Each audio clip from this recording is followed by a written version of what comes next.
யாருமே இது சொல்லிட மாட்டாங்க. நான் அஸ் அ பேங்கராக நான் உங்களுக்கு சொல்கிறேன். எஃப்ஆர்எம்னு ஒன்று இருக்குது பேங்கிங்கில், ஃபினான்ஷியல் ரிஸ்க் மேனேஜ்மெண்ட்டுன்னு ஒன்று இருக்குது. இதில் வந்து உங்களுக்கு ஏதாவது நீங்கள் மணி லாண்ட்ரிங் பண்ணியிருக்கீங்களா, இல்லை ஹலோ கைஸ், உங்கள் கிரெடிட் கார்டு ரிஜெக்ட் ஆகிறதுக்கு மோர் சான்சஸ் என்னென்ன இருக்குன்னா, ஃப்ரீக்வெண்ட்டாக நீங்கள் வந்து ஒரு கிரெடிட் கார்டு அப்ளை பண்ணுறீங்க, இல்லை லோன் அப்ளை பண்ணுறீங்க, ஏதாவது இந்த மாதிரி பண்ணிகிட்டே இருந்தால் உங்களுக்கு கிரெடிட் கார்டு எலிஜிபிள் வராது. அட்லீஸ்ட் நீங்கள் ஒரு 6 months கிட்ட அதை விட்டுறணும், எதுவுமே தொடக்கூடாது. அப்போ தான் உங்களது எதுவுமே உங்கள் சிபில் எதுவுமே என்கொயரி காட்டாது. அப்போ தான் உங்களால் ஒரு லோனோ ஒரு கிரெடிட் கார்டோ அப்ளை பண்ணால் உங்களுக்கு இமிடியேட்டாக அப்ரூவ் ஆகிறதுக்கும் சேங்ஷன் ஆகிறதுக்கும் ஈஸியாக இருக்கும். செகண்ட் வந்து ஐ கிரெடிட் கார்டு யூசேஜ். உங்கள்கிட்ட ஒரு 1 lakh கிரெடிட் லிமிட் இருக்குன்னா ஒரு 30% மட்டும் யூஸ் பண்ணிக்குவாங்க. மீதி 70% வந்து விட்டுருங்க, எம்டியாக விட்டுருங்க. உங்கள்கிட்ட வேறு கிரெடிட் கார்ட்ஸ் இருந்தால் யூஸ் பண்ணுங்கள், அதை யூஸ் பண்ணுங்கள். ஒரே கிரெடிட் கார்டில் 90% 100% அந்த மாதிரி யூஸ் பண்ணவே போவாங்க. தேர்டு வந்து உங்கள் கம்பெனி கேட்டகரிஸ். கம்பெனி கேட்டகரினா பேங்க் வந்து ஒரு கேட்டகரி வச்சுருக்கோம். இந்த கம்பெனி இந்த கேட்டகரி வருங்க.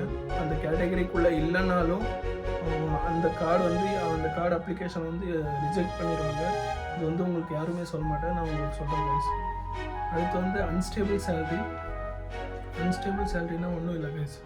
இப்போ ஒரு சேலரி ஒரு 20,000 வச்சுக்கோங்களேன், ஒரு இன்சென்டிவ் ஒரு 10,000 வருது, டோட்டல் 30,000. ஆனால் அவங்க 30,000-த்தை கன்சிடர் பண்ண மாட்டாங்க, வெறும் 20,000 மட்டும் தான் கன்சிடர் பண்ணுவாங்க கைஸ் அவங்க. ஏன்னா அது மந்த்லி வரும்.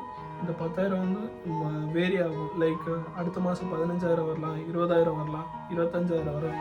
ஆனால் உங்கள் சேலரி வந்து ஸ்டேபிளாக இருக்கிறது வந்து அதை தான் கன்சிடர் பண்ணுவாங்க, சேலரியை தான் கன்சிடர் பண்ணுவாங்க. இது வந்து கிளியராக இருப்பாங்க அவங்க.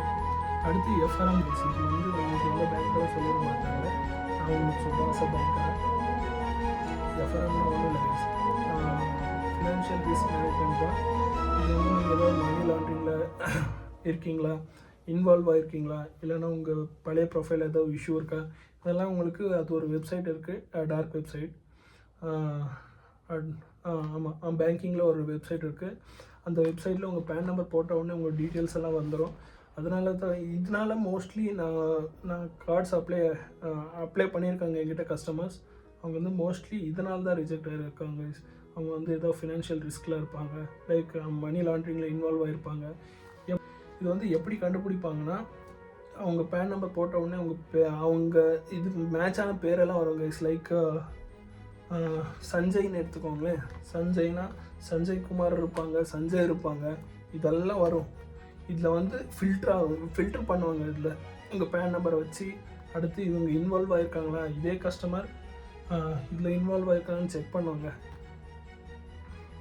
இதனால் கூட மோஸ்ட்லி உங்கள் கிரெடிட் கார்டு மேட்ச் ஆச்சுன்னா இந்த எஃப்ஆர்எம் ரிஜெக்ட் பண்ணிடுவாங்க. டைரக்ட் ரிஜெக்ட் எஃப்ஆர்எம் வந்தால். ஆனால் வித்தின் 24 hours கஸ்டமருக்கு தெரிஞ்சிடும் அப்ளிகேஷன் அப்ரூவ் ஆகுமா ரிஜெக்ட் ஆகிருமான்னு. ஆனால் இது பேங்கர் யாருமே சொல்ல மாட்டாங்க, நான் உங்களுக்கு சொல்கிறேன் கைஸ்.